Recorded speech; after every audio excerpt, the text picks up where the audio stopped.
So good evening everyone, मेरा नाम मयंक शर्मा है और मैं आपका स्वागत अपने चैनल ई ग्राम पर करता हूँ। तो जैसा कि मैंने पिछले क्लास में कहा था कि आज हम मुंडा मान के सिस्टम करने वाले हैं, जो कि पंचायत व्यवस्था होती है, तो वो हम आज कंप्लीट करने वाले हैं। पर इससे पहले कि जो भी हमने प्रीवियस क्लासेस की कर रखी हैं उसका आप एमसीक्यू बनाते रहिए।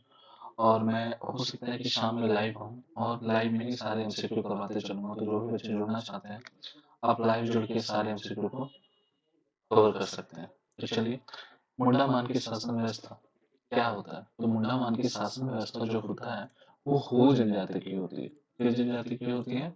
हो जनजाति की होती है। तो आपको पता है हो जनजाति कौन सा है? तो हो जनजाति फोर्थ नंबर की लार्जेस्ट ट्राइब है इंडिया में, मतलब झारखंड में। फोर्थ नंबर की लार्जेस्ट ट्राइब है झारखंड में, ठीक है। और जो इनकी भाषा होती है, ठीक है, जो इनकी भाषा होती है उसको बोला जाता है औरोंग चिती। क्या बोला जाता है? औरोंग चिती। थोड़ा मुझे लिखने में दिक्कत हो रही है, बट ठीक है। तो इसको बोला जाता है वारंग चिती। वारंग चिती। वारंग चिती, ठीक है। वारंग चिती बोला जाता है, ठीक है।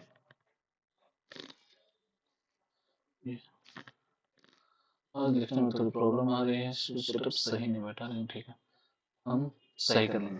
तो चलिए, इससे पहले मैं बता देता हूँ कि मुंडा मान के सिस्टम किसकी है। हो जनजाति की हो जो ट्राइब है वो fourth number of largest tribe में आता है।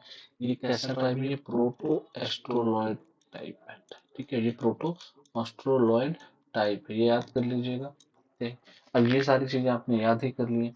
और ये किस जगह पाया जाता है? तो ये कोल्हान प्रमंडल में पाया जाता है। कोल्हान प्रमंडल में पाया जाता है। अगर मैं डायग्राम बनाऊं आप लोग के सामने, ठीक है, झारखंड का, ज्यादा नहीं बट हाँ, तो ये जो एरिया देखते हैं ना, ये वाला, ये कोल्हान प्रमंडल होता है। कोल्हान प्रमंडल में कितने डिस्ट्रिक्ट आते हैं?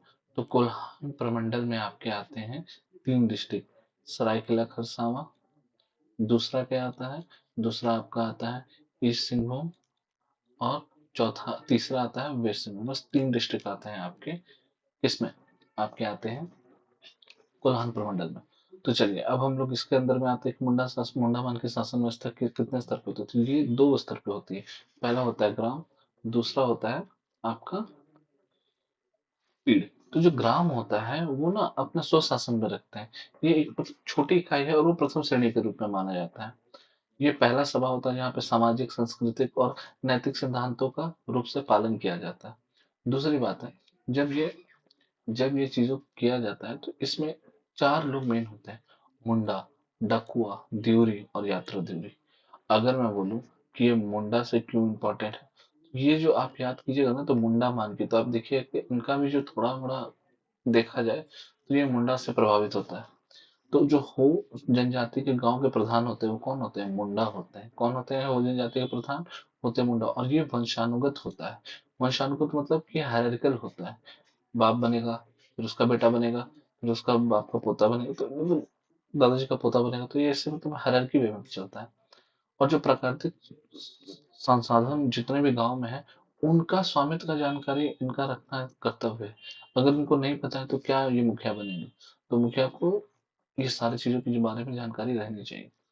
और इसके पास कोई अपनी शक्ति नहीं होती है। मुंडा के पास कोई भी अपनी शक्ति नहीं होती। ये सामुदायिक शक्ति होती है। मतलब कि सामुदायिक शक्ति मतलब कि जो डिसीजन होगा वो सबके साथ मिलकर कंसेंसस में होगा। बिना कंसेंसस के डिसीजन नहीं होगा। तो ये चीजें हैं जो आप ये कर सकते हैं, ठीक है। चलिए, अगर मैं बोलूं कि फिर मैं बात करता हूँ डकुआ। तो डकुआ क्या होता है? तो डकुआ आपका जो मुंडा का सहायक होता है। क्या होता है डकुआ? मुंडा का सहायक। मैं यहाँ पे लिख देता हूँ, डकुआ कौन होते हैं? मुंडा का सहायक होता है। ये किस प्रकार के हैं? ये मुंडा मान की शासन व्यवस्था पे है। तो ये सहायक होता है और इसी के निर्देश पर जो बैठक, समारोह, उत्सव या पर्व त्योहार के अवसर के लिए ग्रामीण को सूचित करता है। कौन करता है? डकुआ, ठीक है। डाक लेके जाता है। आप ऐसे याद कर सकते हैं, डकुआ डाक लेके जाता है। फिर होता है देवरी। देवरी क्या करता है? देवरी धार्मिक प्रधान होता है। ये जो अनुष्ठान होते हैं, धार्मिक अनुष्ठान होते हैं, उसको ये सही तरीके से संपन्न करवाता है। अब यात्रा देवरी कौन होता है? यात्रा देवरी जो देवरी का सहायक होता है, ठीक है, देवरी का सहायक करता है। जब वो पूजा कर रहा है तो उसके साथ में हाथ बटाता है। अब आ जाते हैं, एक तो हो गया दो प्रकार के, ठीक है, ऐसे करके आप बना लीजिए। एक पहला क्या था यहाँ पे, तो पहला आपका क्या था, तो पहला आपका था, क्या था पहला, कमेंट सेक्शन में आप लोग बताइए कि पहला क्या था और दूसरा क्या है। अगर स्तर के हिसाब से बात करें तो दूसरा है पीड़। क्या है? पीड़। तो अगर मैं देखूं कि यहाँ पर दो प्रकार के जो चीज है, तो आप ये दो प्रकार के देख सकते हैं। पहला क्या है, ग्राम है, दूसरा है पीड़। इसको कमेंट सेक्शन पे लिखते जाइए, आपको याद होते जाएगा। पहला क्या है, ग्राम, दूसरा है पीड़। ये दो ही प्रकार के रहते हैं, दो स्तरों पे होते हैं। चलिए हम आगे जाते हैं। तो ये जो ग्राम है, पहला स्तर, दूसरा स्तर पीढ़। अब पीढ़ में क्या होता है, पीढ़ में होता है कि जैसे बाहरी लोगों के हमले घुसपैठ रोकने के लिए 15 से 20 गांव को मिलाकर बनाया जाता है। एक संगठन प्रकार का होता है, एक एसोसिएशन प्रकार का होता है, जो बहुत ही प्रभावशाली होते हैं। और सबसे मजबूत प्रधान होते हैं, पीढ़ का प्रधान बनाया जाता है। मान लीजिए जिसका सोसाइटी में बहुत ही अच्छा प्रभुत्व है, जिसका सोसाइटी में बहुत ही अच्छा नाम है, और वो थोड़ा धन और हिसाब से अगर कहा जाए कि उसके पास लोगों का सपोर्ट है, तो उन्हीं को प्रधान बनाया जाता है। और ये संगठन संस्थागत होते हैं, ऐसा नहीं कि कोई भी बना दे, ठीक है। अब पीढ़ का प्रधान कौन होता है, तो पीढ़ का प्रधान होता है मानकी। कौन होता है? मानकी। ये जो आप देख रहे हैं ना, मानकी, इसलिए मुंडा मानकी। मुंडा कहाँ होता है? ग्राम में। और मानकी कहाँ होता है? पीढ़ में। तो जब भी ऐसे याद लीजिएगा ना, मुंडा मानकी शासन व्यवस्था में, तो मुंडा क्या है? ग्राम का, ठीक है, और मानकी कहाँ का है? पीड़ का। ऐसे याद कर लीजिए, याद होने में आसान रहेगा। अब जिसे जो समस्याएं ग्राम स्तर पर नहीं सुलझा पाते, तो उसको कहाँ किया जाता है? पीड़ पे दिया जाता है।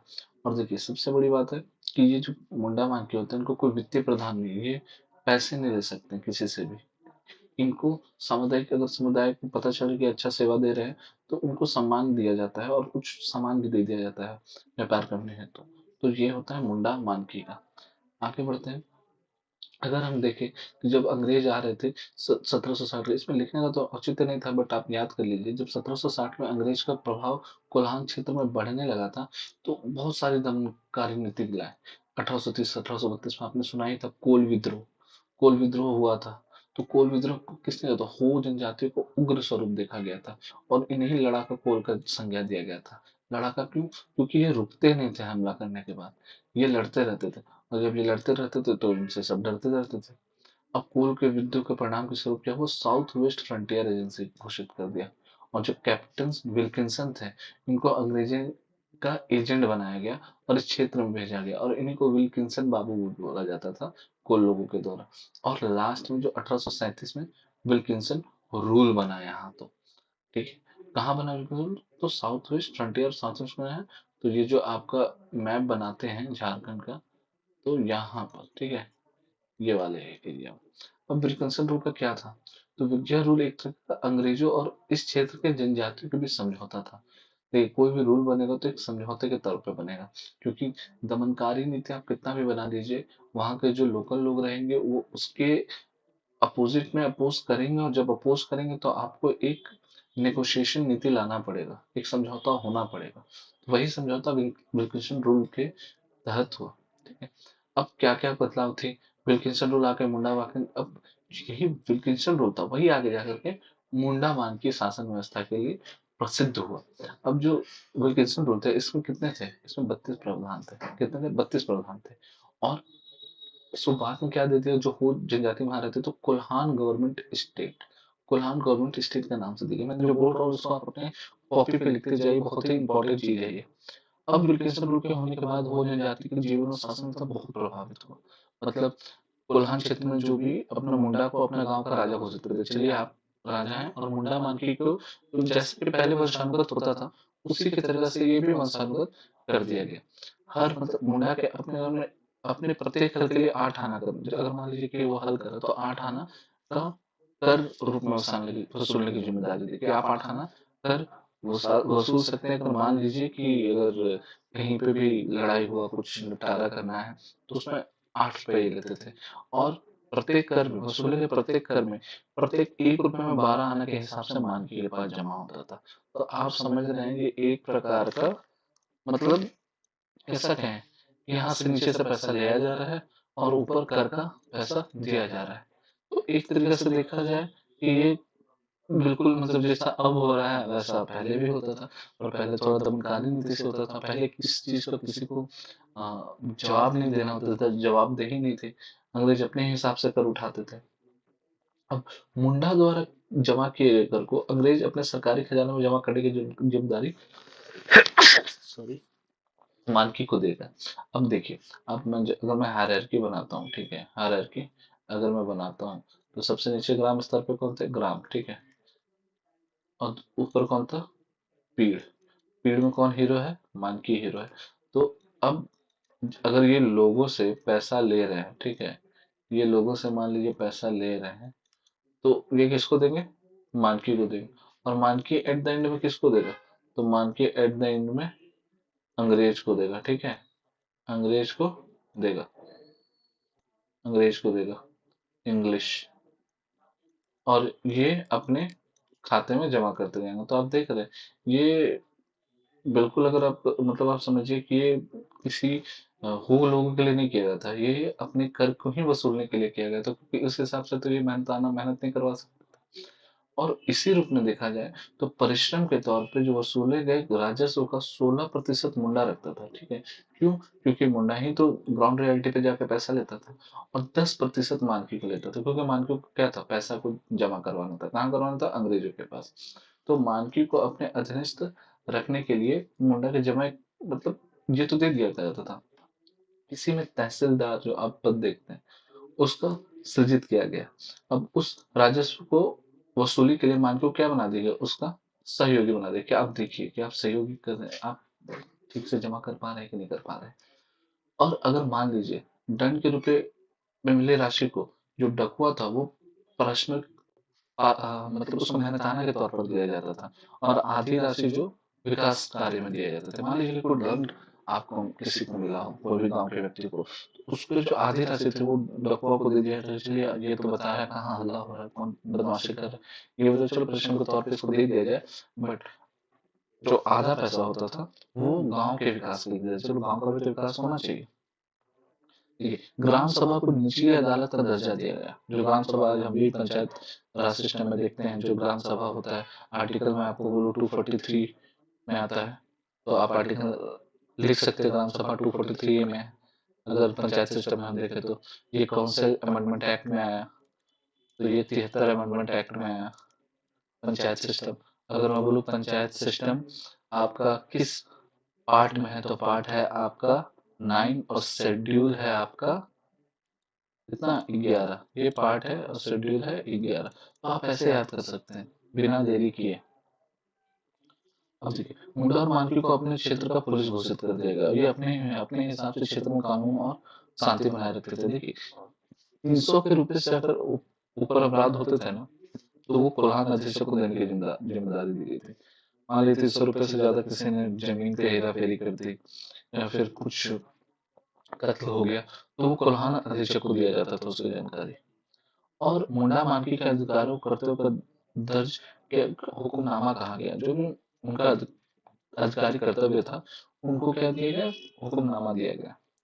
और उनके जो भी वहाँ के सामाजिक आर्थिक और विकास के लिए प्रत्येक मुंडा और मांझी का हुक्मनामा के शर्तों के अनुसार कार्य करने लगे। तो जब ये चीज होने लगा तो हो जनजाति के बीच में भी एक प्रकार का बिल्कुल उनको पता चला कि पूरे झारखंड में सब कुछ तो झारखंड अगर हम नहीं बोले बट उस समय बोला जाता था कि उनको पूरे लोगों के बीच में उतना अंग्रेज किसी को वैल्यू नहीं करते थे, बट वो जनजाति को करने लगे। यहाँ के जो मुंडा मांझी सिस्टम में करने लगे, यहाँ का पुलिस का दर्जा आपको दे दिया गया, यहाँ पे रूल बनाने का आपको जब दर्जा दे दिया गया कि चलिए ठीक है आप अपने जन सुनवाई कर सकते हैं।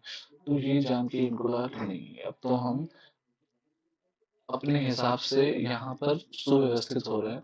और जो बाहर से जिनको दिक्कू बोलते हैं, वो तो बोलते हैं जो बाहर से लोग आते थे निवास स्थल पर, वहां पे आना कम हुआ उससे।